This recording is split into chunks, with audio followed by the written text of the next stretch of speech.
Hello students, welcome to Times of Mathematics YouTube channel.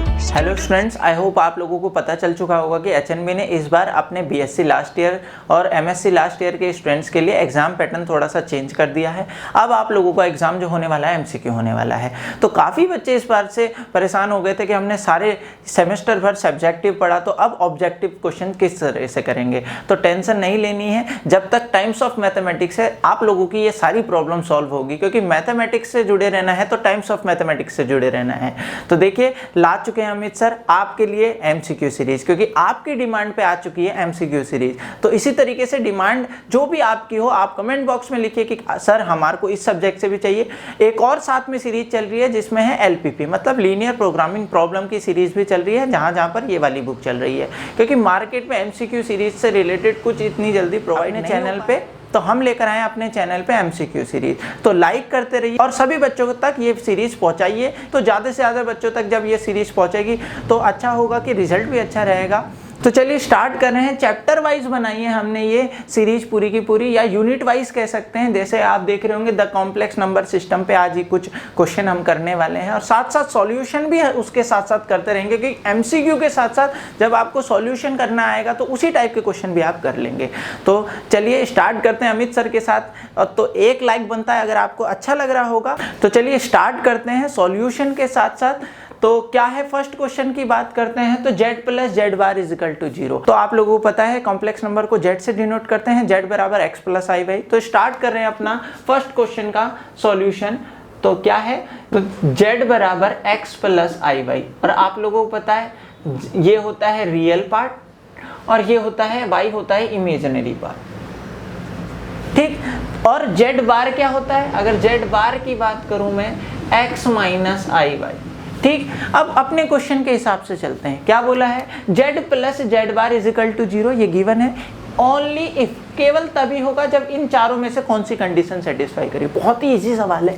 अगर हम इसको z प्लस जेड बार right hand side लेके चले कि है क्या, तो देखिए आप देख रहे होंगे x plus i Y plus x minus i Y, और आप देख रहे होंगे क्या कैंसल हो रहा, आई वाई क्या बना, इसकी वैल्यू आई 2x, ठीक। मतलब z प्लस जेड बार हमको दिया 2x, और आप इसको भी तो देखिए, इसकी वैल्यू क्या दी है, इक्वल टू 0, मतलब 2x equal to 0, it means x equal to 0, और x क्या है, real part, it means real part z का क्या है, 0। हमने खुद कुछ नहीं किया है, हमने तो ये बोला कि इसको सॉल्व करा, हमने ये सॉल्व करा, ये 0 दे रखा था, इसकी value 2x I equal to 0, तो x इक्वल टू 0, और x क्या होता है, real part of z is equal to 0, तो इट मीन्स हमारा फर्स्ट आंसर हो गया। सिंपल था क्वेश्चन। सेकंड क्वेश्चन देख रहे हैं, z is equal to z bar, आप देख रहे होंगे z और उसका कॉन्जुगेट दोनों इक्वल बोला है, देन z इज, तब z क्या होगा, तो आप देख रहे हैं z बराबर जेड बार लिखा है, मतलब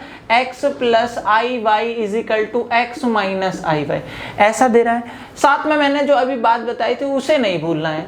क्या होता है, इसको बोलते हैं रियल पार्ट और इसको बोलते हैं इमेजिनरी पार्ट, ठीक। तो देखिए दोनों इक्वल रखा मैंने, जैसा कि पूछा था। z क्या होगा, तो देखिए इसको अगर मैं कैंसिल करूं या इधर को ले जाऊं, दूसरी साइड ले जाऊं, x plus i y minus x plus i y equal to 0। x से x कैंसिल हो गया भाई अपोजिट साइन से, ठीक। क्या आया, प्लस के 2i y is equal to 0, ठीक। आप देख रहे होंगे क्या हो गया, 2i 0 हो जाएगा, क्या हो जाएगा, y equal to 0, y equal to 0 मतलब इमेजिनरी पार्ट 0 हो गया। अगर मैं यहाँ वैल्यू रखूं, z क्या होगा, x प्लस आई इंटू 0, क्या हो गया, z is equal to x, मतलब z क्या हो गया, रियल हो गया, क्योंकि रियल पार्ट बच रहा है केवल, तो z इज क्या है, रियल, केवल रियल पार्ट बच रहा है। तो इसका आंसर कौन सा हो गया, फर्स्ट वन। बहुत ही सिंपल है, बस आपको कॉन्सेप्ट पता होने चाहिए, और अगर आपको कॉन्सेप्ट पता है तो एमसीक्यू ना यूं होगा, यूं।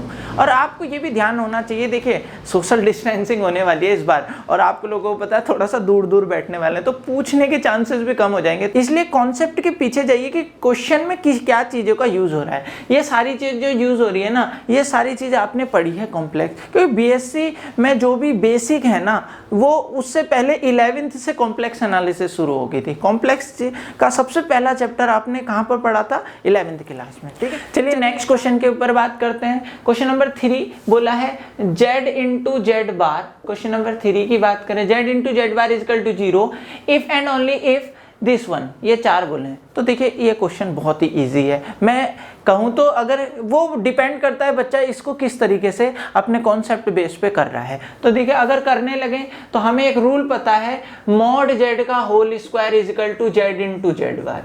ये हमने एक प्रॉपर्टी पढ़ी थी कॉम्प्लेक्स एनालिसिस में, ठीक है।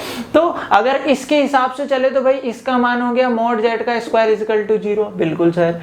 तो स्क्वायर 0 का स्क्वायर अंडर रूट स्क्वायर हटाएंगे तो कोई फर्क नहीं पड़ रहा, बिल्कुल। तो देखिए अब यहां से क्या हो रहा, z का मॉड 0 है, z का मॉड मतलब उसकी मॉडुलस वैल्यू क्या होती है, x square plus y square. ठीक, आप देख रहे होंगे स्क्वायरिंग बोथ साइड क्या हो जाएगा, x square plus y square. ठीक, अब आप देखिए जरा, x square plus y square equal to 0 कब होंगे ये, मतलब ये इक्वल टू 0 कब होगा, जब x भी 0 और y भी 0, तभी तो होगा 0 plus 0 equal to 0। It means z is equal to x plus i y में क्या होना पड़ेगा, x को भी 0 होना पड़ेगा और y को भी 0 होना पड़ेगा, तभी z क्या आएगा, 0 आएगा। तो देखिए x भी दोनों को 0 होना पड़ेगा तभी ये प्रॉपर्टी सॉल्व होगी, और दोनों 0 हो जाएंगे तो z is equal to 0। It means question number सी।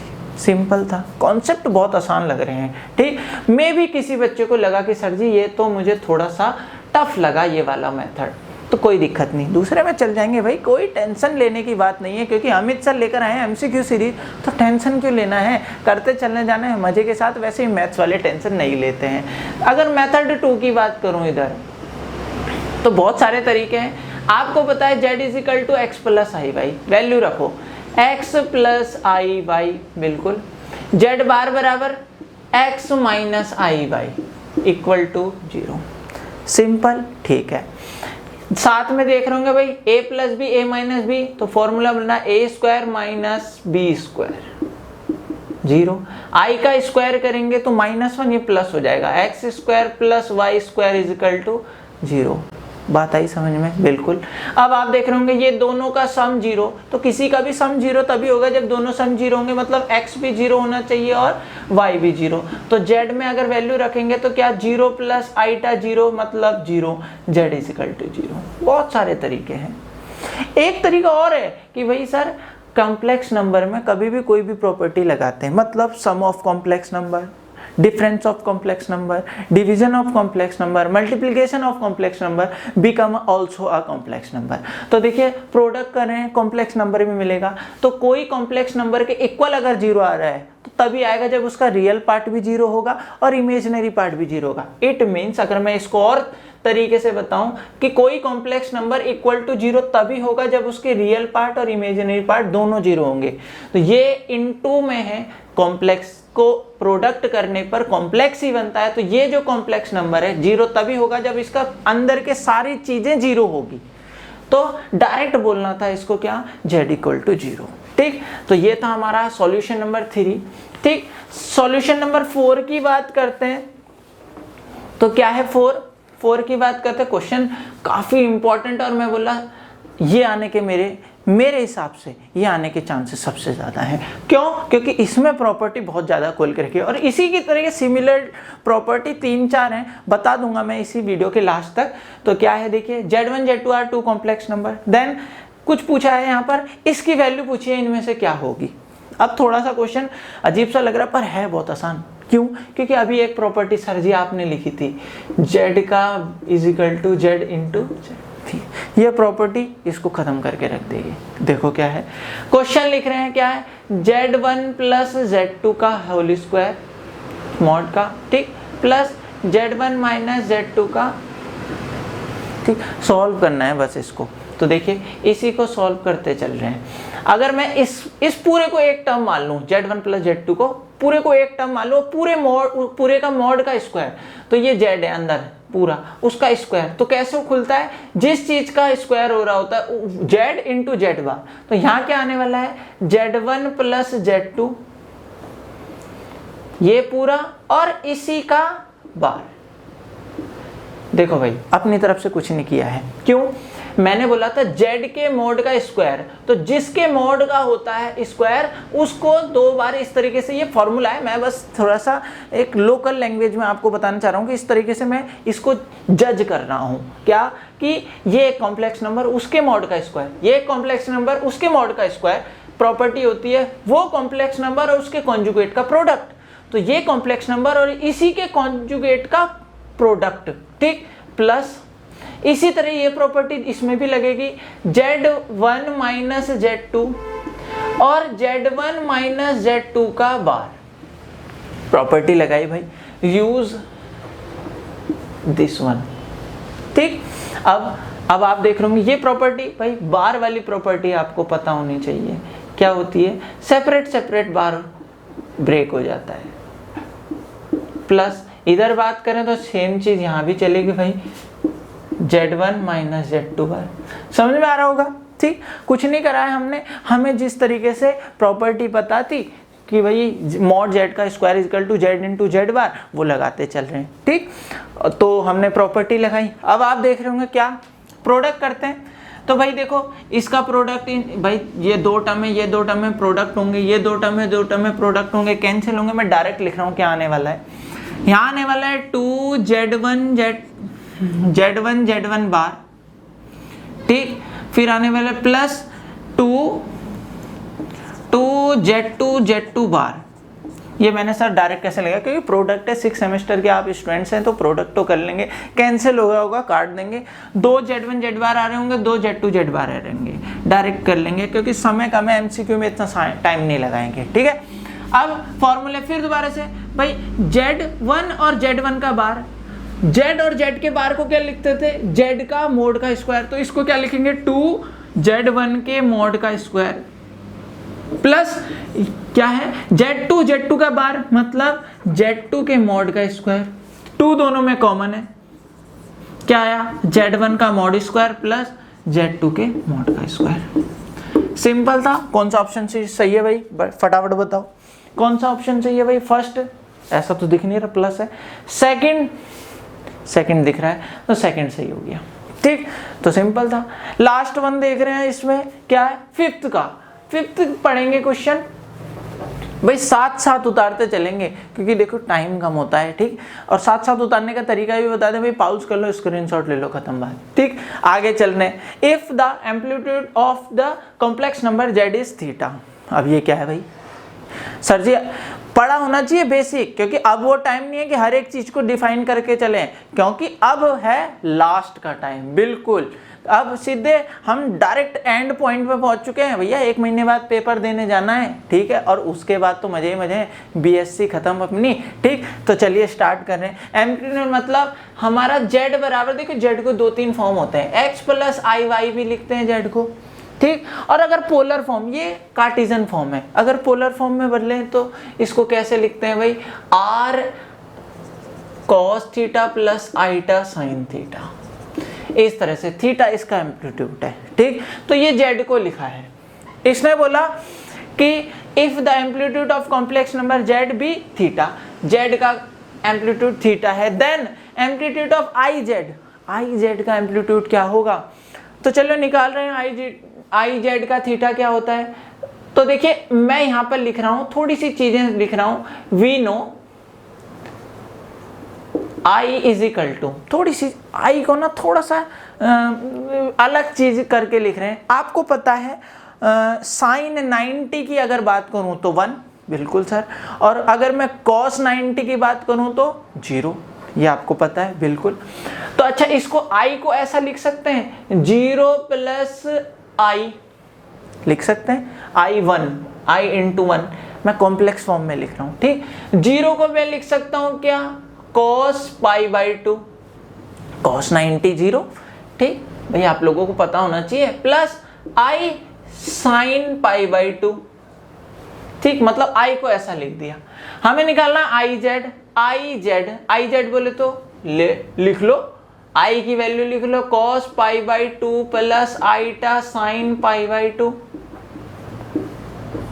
और Z की वैल्यू लिख लो क्या, इंटू R इंटू cos, ऐसे लिख लेते हैं, r इंटू में है cos theta plus आईटा sine theta. क्या करना है भाई, गुणा करनी है, बस प्रोडक्ट करना है। r बाहर आ गया, इसकी प्रोडक्ट करेंगे तो देखिए cos की मल्टीप्लाई एक एक करके होगी और साइन की एक साथ होगी, तो cos pi by 2 cos theta, ठीक, cos की मल्टीप्लाई इससे होगी, फिर cos की इससे होगी प्लस आईटा cos पाई बाई 2 और साइन थीटा, ठीक, प्लस अगर इसकी इससे करेंगे तो क्या होगा, आईटा साइन पाई बाई 2 और cos थीटा, और फिर i इंटू आई मतलब -1 और साइन पाई बाई 2 और साइन थीटा। अब अरेंज करना है भाई चीजों को, i वाले एक साथ विदाउट i वाले एक साथ, क्या हो जाएगा r। देखिए ये सॉल्यूशन अभी आपको लंबा लग रहा होगा, एक साथ करते रहेंगे तो बहुत जल्दी चीजें समझ में आएगी। और कई बार ऐसा होता है जब हम भी अपने ऑब्जेक्टिव करते थे ना, घर से सॉल्व करके ले गए, अब यही क्वेश्चन अगर आ गया आई जेड का, तो अभी क्वेश्चन ना वहां पर ना ऐसा लगेगा जैसे कि वो वन वर्ड वाले नहीं होते, इस तरीके से टिक लगेंगे। तो अभी चीजें समझते जानिए, काफी चीजें तुम्हें बिल्कुल नजरों पे आ जाएगी कि सर जी अच्छा इसका तो वो करा था, लो लगा दो टिक, यूं होगा यूं, ठीक। तो चलिए स्टार्ट कर रहे हैं आगे। क्या हो रहा है, विदाउट आई वाले ये वाला और ये वाला है, फॉर्मूला देखो cos A cos B sign A sine B, तो सर जी ये तो कॉस ए प्लस बी का फॉर्मूला बन रहा है, बिल्कुल ये बन रहा है cos pi by 2 plus theta, हाँ ठीक, प्लस आईटा दोनों में है कॉमन ले लिया, इधर cos A cos B sign A sorry cos A sine B sign A cos B, तो ये बन गया क्या, साइन प्लस में है तो sine pi by 2 plus theta. इस तरीके का फॉर्मूला, भाई फॉर्मूले आने चाहिए आप लोगों को। तो देखिए उसी तरीके की फॉर्म बन गई जैसे z था, z बराबर होता था r cos theta plus आईटा sine theta, और यहाँ पर आई जेड क्या हो गया, आई जेड हो गया r cos theta plus आईटा sine theta, और थीटा क्या है यहाँ पर पाई बाई 2 प्लस थीटा, ये क्या आ गया इसका एम्पलीट्यूड, और यहाँ पर ऑप्शन कौन सा है, ऑप्शन बी, ठीक है। तो इस तरीके से 5 क्वेश्चन ये थे। अगले क्वेश्चन देख रहे हैं, तो क्वेश्चन नंबर 6 से स्टार्ट कर रहे हैं। क्या है, if a comma b belongs to R, मतलब ए भी दो रियल नंबर है, देन वैल्यू निकालनी है किसकी, मॉड ऑफ ई की power a plus i b, इसकी वैल्यू निकालनी है। तो देखिए सिंपल है, इसको किस तरीके से करना है, क्वेश्चन नंबर 6 का सॉल्यूशन कर रहे हैं। हमें दिया है वैल्यू निकालनी है ई की power a plus i B, ठीक। तो आप इसको किस तरह से लिख सकते हैं, मॉड के अंदर e की पावर a इंटू ई की पावर आई भी लिख सकते हैं, बिल्कुल इंटू में पावर से ऐड हो जाती है। तो आप देख रहे होंगे पूरा का पूरा प्योरली रियल कॉम्प्लेक्स नंबर है, और इस तरीके के जो प्योरली रियल कॉम्प्लेक्स नंबर होते हैं उनका जो मॉडुलस होता है वो क्या होता है, विदाउट चेंज होता है। तो इसको ऐसे लिख देंगे, बाहर आ जाएगा, अंदर बचेगा e की पावर आईटा b, इसका मॉड निकालना है। अब इसको थोड़ा सा ना हम साइड में सॉल्व कर ले रहे हैं। आपको पता है e की पावर आईटा b को मैं लिख सकता हूँ क्या, इस तरीके से लेंगे e की पावर आईटा थीटा, तो कैसा होता है cos आईटा थीटा मतलब b, तो क्या हो जाएगा cos b plus आईटा sign b, इस तरीके से। अब इसकी मॉड की बात करें, मॉड e की पावर आई बी, अब पता है आपको मॉडुलस क्या होता है, अंडर रूट x, x का मतलब cos square b plus y का स्क्वायर साइन स्क्वायर b, तो क्या हो जाएगा cos square theta plus sine square theta 1, तो क्या हो गया e की पावर आई बी का मॉड, इसकी वैल्यू क्या होगी अंडर रूट 1 मतलब 1 की वैल्यू क्या होगी 1, तो क्या होने वाला e की power a into 1 is equal to e की पावर a।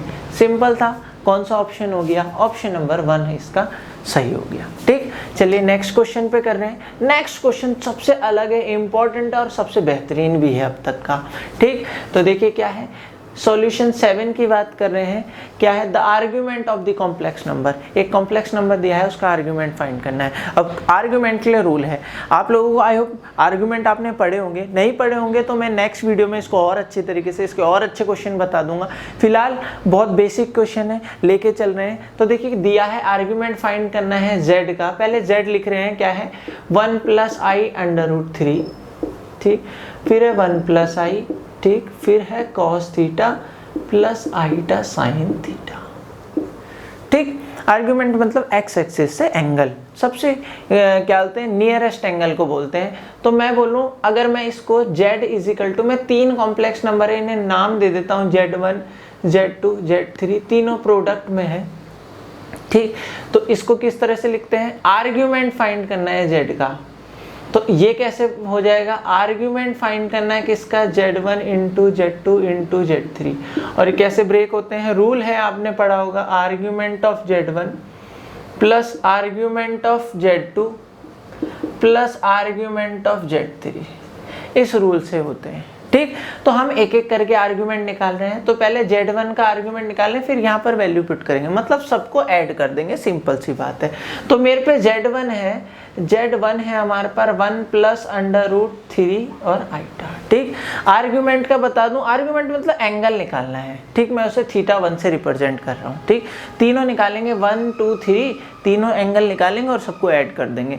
तो θ1 मतलब क्या होता है, tan inverse y upon x, ये होता है, डायरेक्ट फॉर्मूला बता रहा हूँ, y अपॉन x। तो क्या हो जाएगा, tan इनवर्स y की वैल्यू √3, x की वैल्यू 1, ये हो जाएगा tan इनवर्स √3, और ये किसकी वैल्यू होगी, π/3, भाई tan π/3, तो ये हो जाएगा किसके, ऐसे लिख लेंगे tan इनवर्स tan π/3, और ये क्या आ गया, π/3। θ1 की वैल्यू π/3 आ गई। इसी तरह से θ2 मतलब Z2 का, Z2 क्या है यहाँ पर भाई, 1 प्लस i। तो अगर मैं इसको निकालूंगा तो क्या हो जाएगा, tan इनवर्स y के यहाँ पर क्या है 1, x क्या है 1, तो क्या हो गया 1, और हमें पता है ये हो गया tan इनवर्स tan π/4, ठीक।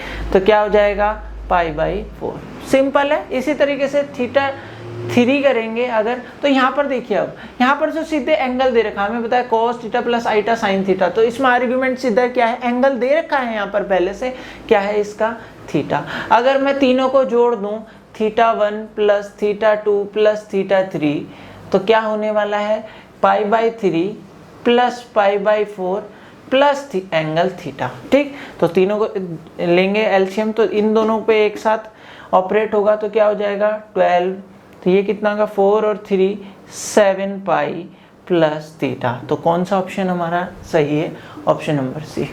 देखिए बहुत आसान है, बहुत जल्दी हो रहा है हमारे पे, थोड़े से कॉन्सेप्ट पता होना चाहिए, आप देख लेंगे, स्क्रीनशॉट ले सकते हैं। अगला सॉल्यूशन देखते हैं। देखिए समय थोड़ा सा हमारे पे कम है क्योंकि क्वेश्चन सारे एक्सप्लेन करने हैं। क्वेश्चन नंबर 8 की बात कर रहे हैं, तो √2i इज इक्वल, किसके इक्वल होगा, तो देखिए 2i को पहले समझ लेते हैं। मैंने अभी थोड़ी देर पहले जो अभी क्वेश्चन कराया था उसमें i का मतलब बताया था, क्या कि 2 को मैं ऐसे लिख रहा हूँ, या मैं ऐसे बोल सकता हूँ, पहले यहाँ पर लिख दूँ वी नो, हम जानते हैं कि i को आप लिख सकते हैं 0 प्लस i1, ऐसे तो लिख सकते हैं भाई, 0 प्लस i बन जा i, ठीक। इसको ऐसे 0 का मतलब cos π/2, cos 90 क्या हो गया, cos 90 0 हो गया, प्लस आइटा sin π/2, sin 90 क्या हो गया 1, ऐसे ऑपरेट कर सकते हैं। तो i की जगह वैल्यू लिख रहा हूँ क्या, cos π/2 प्लस आइटा sin π/2, ठीक। अब हमें वैल्यू निकालनी है √2i की, तो √2i की वैल्यू रहे तो देखिए स्क्वायर रूट ले लेंगे √2i, तो क्या हो जाएगा भाई, यहाँ पर ये 2 भी अंडर रूट में हो जाने वाला है और ये भी अंडर रूट में हो जाने वाला है, मतलब cos π/2 प्लस आइटा sin π/2। अगर इसको थोड़ा सा और अच्छी तरीके से लिख दे तो √2 इसको लिख देंगे cos π/2 प्लस आइटा sin π/2 और पूरे की पावर 1/2, भाई हाफ ही तो लिखते हैं अंडर रूट को, बिल्कुल सही। अब आपने ये देखा होगा, ये तो ठीक है, ये कैसे सॉल्व होगा, तो इसमें आपने कॉम्प्लेक्स एनालिसिस में एक डी मॉइवर थ्योरम पढ़ी थी, उसमें उसके बारे में बता दें, वी नो थ्योरम, एक फॉर्मूला है कि cos theta plus iota sine theta, इस बात का ध्यान रखना क्या है, ये cos theta plus iota sine theta की होल पावर n, ये ओपन होता है इस तरह से cos n theta plus iota sine n theta, मतलब एंगल पे प्रोडक्ट हो जाता है जो होल पावर होती है। तो इस प्रकार क्या होगा, 1/2 यहाँ एंगल पे मल्टीप्लाई हो जाएगा, तो क्या बन जाएगा, ये बन जाएगा √2, किसकी वैल्यू निकालने हैं, 2i की, इसकी √2 cos, देखिए यहाँ मल्टीप्लाई होगा 1/2 की π/2 से मल्टीप्लाई होगी तो क्या होगा π/4, ठीक, प्लस आइटा साइन π/4, प्रोडक्ट हो गया इस रूल से। अब cos π/4 मतलब cos 45 और 1/√2 इसकी वैल्यू होती है √2, ये हो जाएगी 1/√2 प्लस आइटा sin 45 इसकी भी वैल्यू होती है 1/√2। देखिए √2 दोनों से कॉमन आ रहा है, कॉमन आ जाएगा √2/√2, अंदर बचेगा 1 प्लस आई, तो देखिए इससे कैंसिल हो गया, मतलब √2i की वैल्यू आ गई पूरा में 1 प्लस आई। तो देखिए इसका ऑप्शन नंबर फर्स्ट राइट। तो इस तरीके से सारे क्वेश्चन को मैं सॉल्यूशन करके बता रहा हूँ। अब ये लास्ट के 2 सॉल्यूशन है आप लोगों के लिए होमवर्क है, क्या है, पोलर फॉर्म निकालनी है इस कॉम्प्लेक्स नंबर की -5 प्लस 5i की, और इसी तरीके से पोलर फॉर्म निकालनी है -√5i की। दोनों के जो ऑप्शन है वो सेम है, जैसे 9th वाले का ऑप्शन है वही 10th वाले का ऑप्शन है। आप लोग इन क्वेश्चंस को करें और कमेंट बॉक्स में इनके आंसर लिखें, क्योंकि मैं नेक्स्ट वीडियो में ये देखना चाहता हूँ कि कितने स्टूडेंट एक्टिव है कि जो इस चीज़ को सीरियस लेके चल रहे हैं कि MCQ होने वाला है। और ध्यान दीजिए, देखिए MCQ है ना, इसमें पूरी नॉलेज देखी जाएगी कि इतना बेसिक आप पढ़ के चल रहे हैं, ठीक है नहीं।